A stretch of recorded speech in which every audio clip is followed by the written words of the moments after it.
Yes, one person can change the world. My organization, JUCCCE, has changed China 5 times over. And in these 15 minutes, I'm going to show you how. Hi, my name is Peggy Liu, and this is my story of how I became China's green goddess.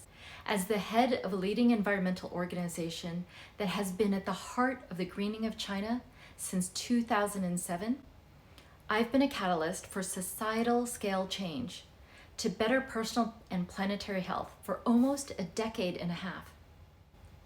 When I was younger, I read a lot of sci-fi, like Isaac Asimov and Frank Herbert, which let me imagine how one person could change the entire universe. I remember very clearly in 7th grade wanting to go to MIT to learn how to build robots to improve the living standards in the world. But like all change makers, I didn't really know where to begin in making significant changes in the world.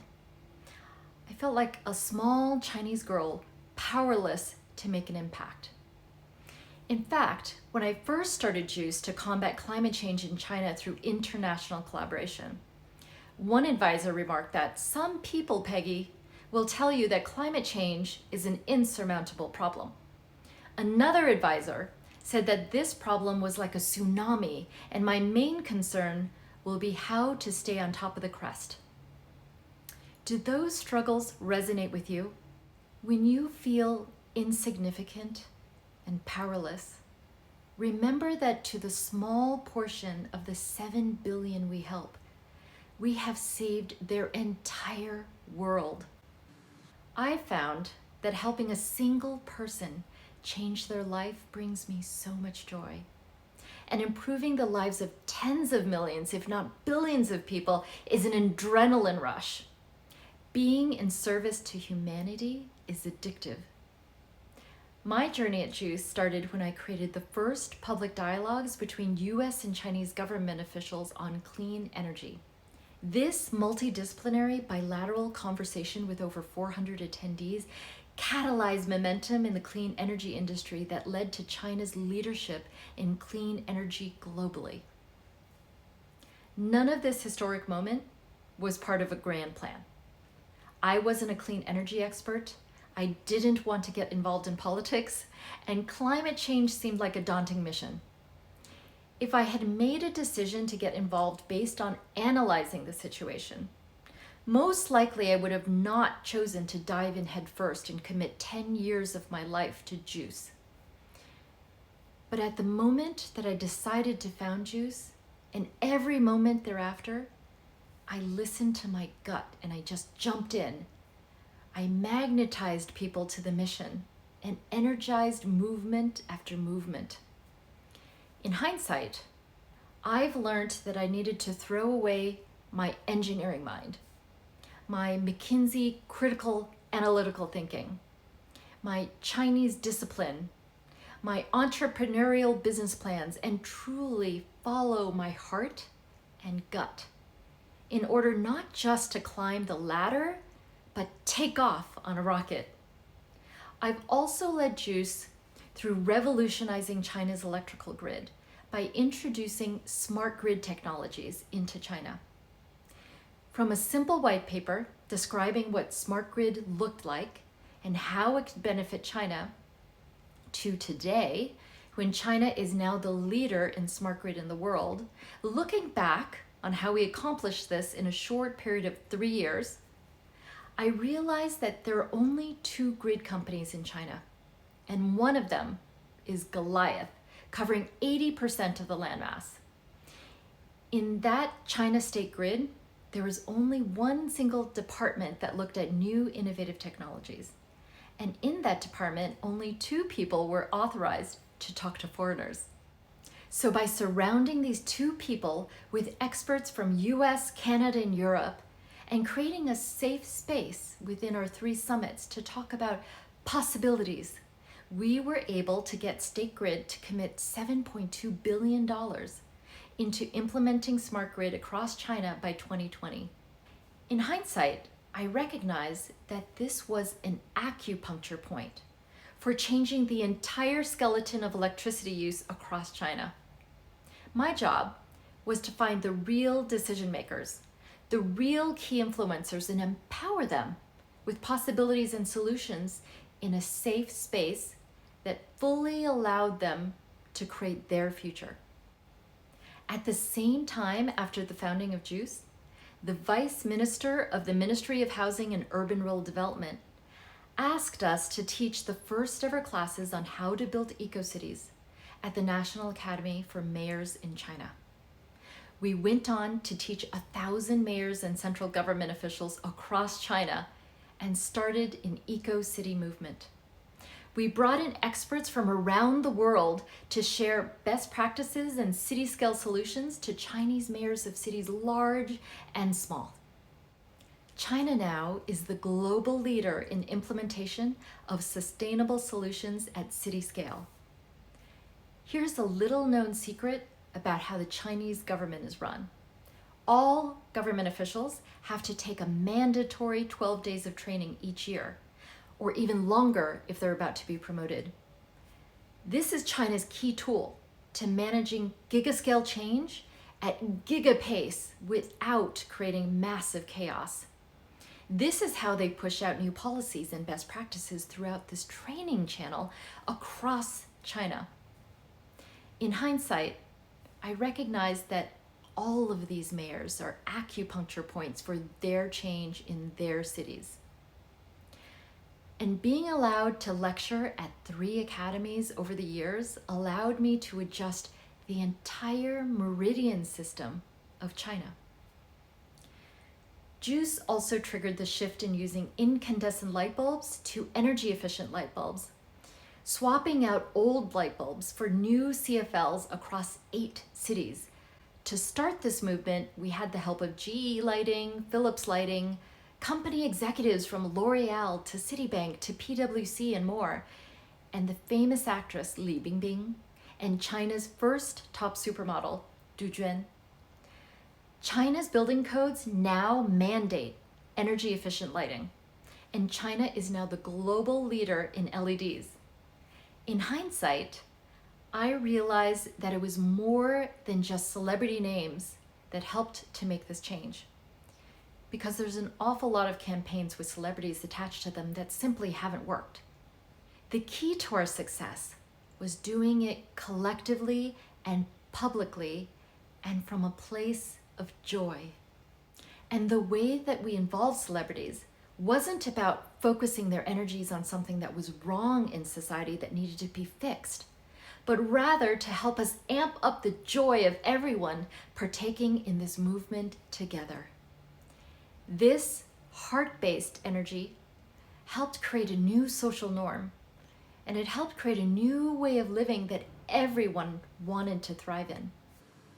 In 2013, I realized that food is the single largest source, 30% of climate-damaging emissions, and that growing food uses 70% of all drinking water and pollutes it with feces and pesticides and fertilizers. I realized that playing with food is the greatest way to engage kids with their heart about environmental issues. Sharing food, after all, is sharing love. So JUCCCE designed a game-based curriculum for young children to learn how good food leads to healthy bodies and healthy planet. Food Heroes is now the most comprehensive curriculum on sustainable nutrition. Food, you see, is a Trojan horse that gets around barriers of politics and apathy around climate change. So I learned that sometimes the path to change isn't addressing the core issue head-on.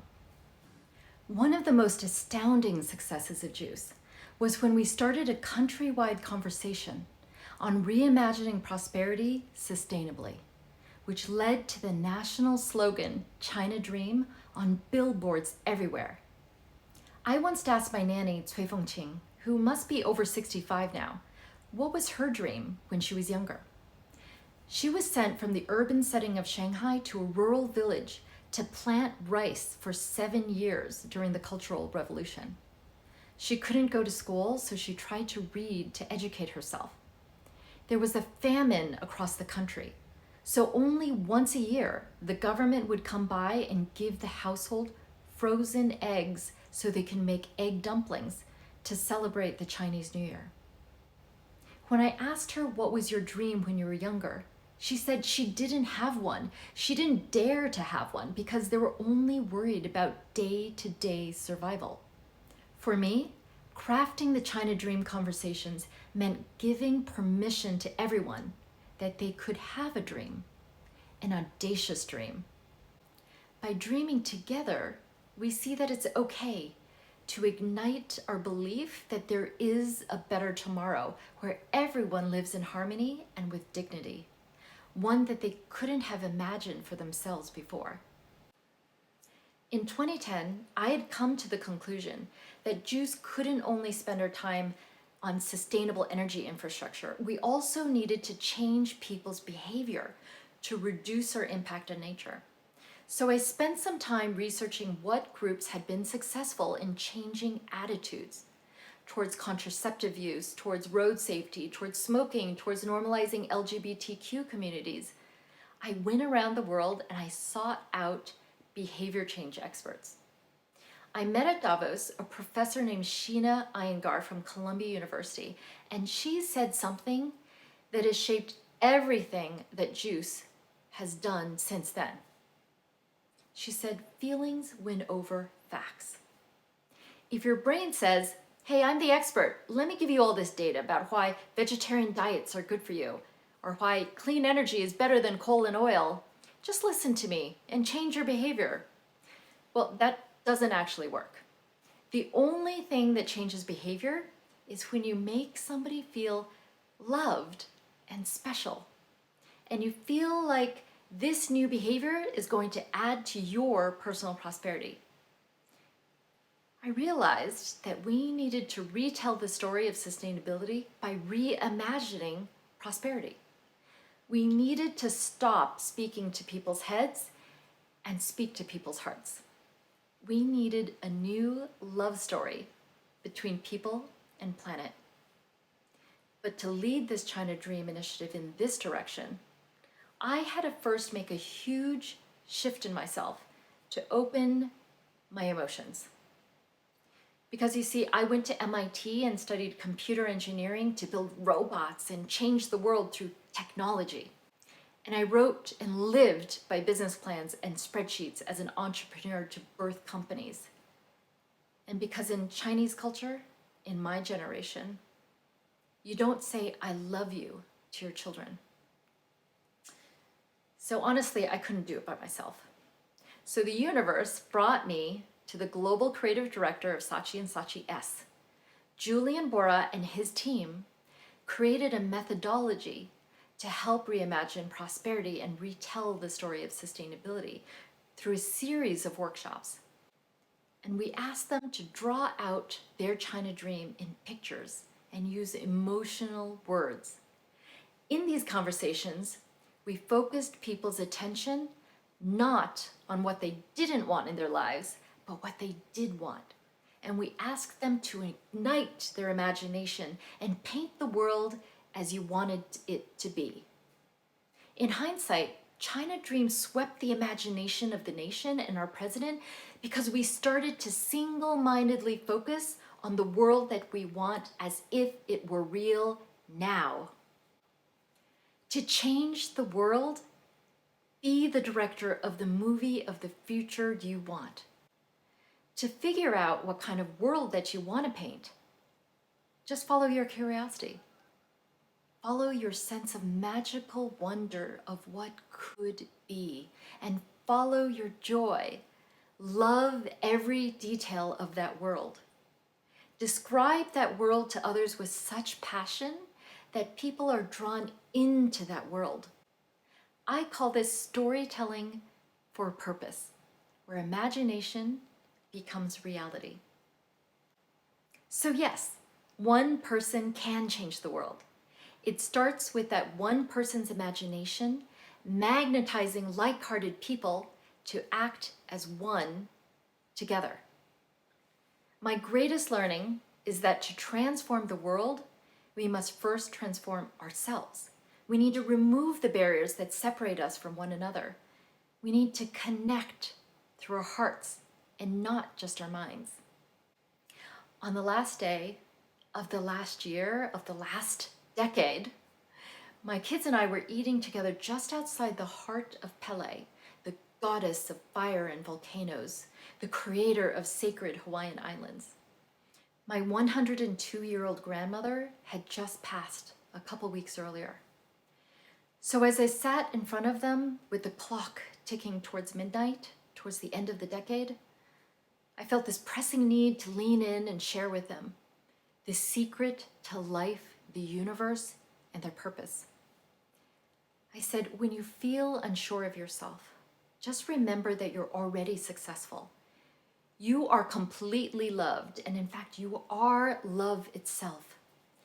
When you feel powerless, know that all humans have the extraordinary power to create, just like your mom and dad created you, because you're a fragment of the Creator who has infinite power to create. And that means you also have no limits.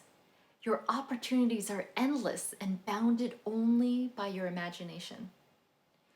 Where you focus your attention is the intention that creates your world. And at every now moment, you are unintentionally creating the world that you live in. Your mind doesn't remember this, but your heart does. So listen to your heart and focus on what brings you joy, and use your power of imagination to dream of a world where everything that brings you joy is in one place. But now that you know that you have the power to shape the world, that you have the power to shape reality itself, you now have the responsibility to create good ones. If you want to learn more about the secret to life that I shared with my kids, check out my Facebook page, I Create Reality. To learn more about JUCCCE and see some of my other speeches, see juice.org/press. To learn about how we teach kids to love good food, see foodheroes.org. To intern or volunteer with us, see juice.org/internship. Thank you so much, and may you be the true creator that you were meant to be.